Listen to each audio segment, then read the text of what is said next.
Hello friend, good morning, welcome back to my channel. ব্লগটা এখান থেকে শুরু করছি, তোমরা দেখতে থাকো। তোমরা সবাই নিশ্চয়ই ভালো আছো, আমিও ভালো আছি। দেখো আমার বোন আলুর পরোটা করছে। তারপর তোমাদের সামনে আমাদের পাশের ভিউটা তুলে ধরলাম। বৃষ্টি হচ্ছিল সকালের দিকটায়, বেশ ঠান্ডা ঠান্ডা ওয়েদারটা, বেশ ভালোই লাগছিল। বৃষ্টি বৃষ্টি, মনটাও সুন্দর লাগছিল। জানলার ধারে বসে তোমাদের ভিউটা তুললাম। তারপরে বোন আলুর পরোটা মাখার রেসিপি তৈরি করলো। ডোটা তৈরি হয়ে গেল। তারপর বেলতে বেলতে তারপর আর ভিডিও কন্টিনিউ করা হয়নি। স্নান করার পর তখন আবার তোমাদের সামনে চলে আসলাম ভিডিও নিয়ে। মা রান্না করেছে মাটন কষা, ডাল, বেগুন ভাজা, আলু পোস্ত, এসব রান্না করেছে। তার সাথে ছিল স্যালাড।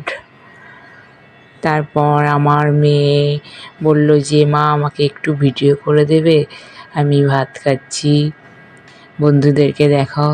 তারপর আমি চলে আসলাম খেতে, কারণ বাড়িতে যাব, তাড়াতাড়ি করছিলাম, শ্বশুরবাড়িতে আসবো বলে।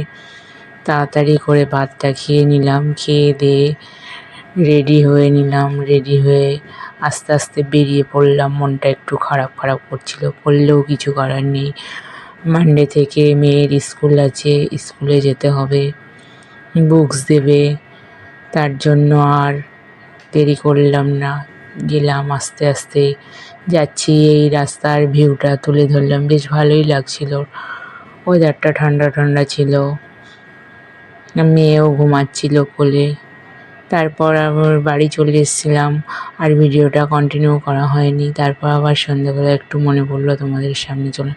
তারপর উপরে চলে আসলাম। উপরে দেখলাম এতগুলো আমি ব্যাগ নিয়ে এসেছি আমি বাপের বাড়ি থেকে। ব্যাগগুলো গোছাতে গিয়ে আমার দমটা বেরিয়ে যাবে এখানে। তারপর আমার মেয়ে মাছকে খেতে দিচ্ছে, ওর অ্যাকোরিয়াম আছে ছোট, ও খুব ভালোবাসে মাছ, অ্যাকোরিয়ামের মাছগুলোকে খেতে দিচ্ছে। ব্লগটা এখানেই শেষ করলাম। গুড নাইট ফ্রেন্ড, ভালো থেকো, সুস্থ থেকো।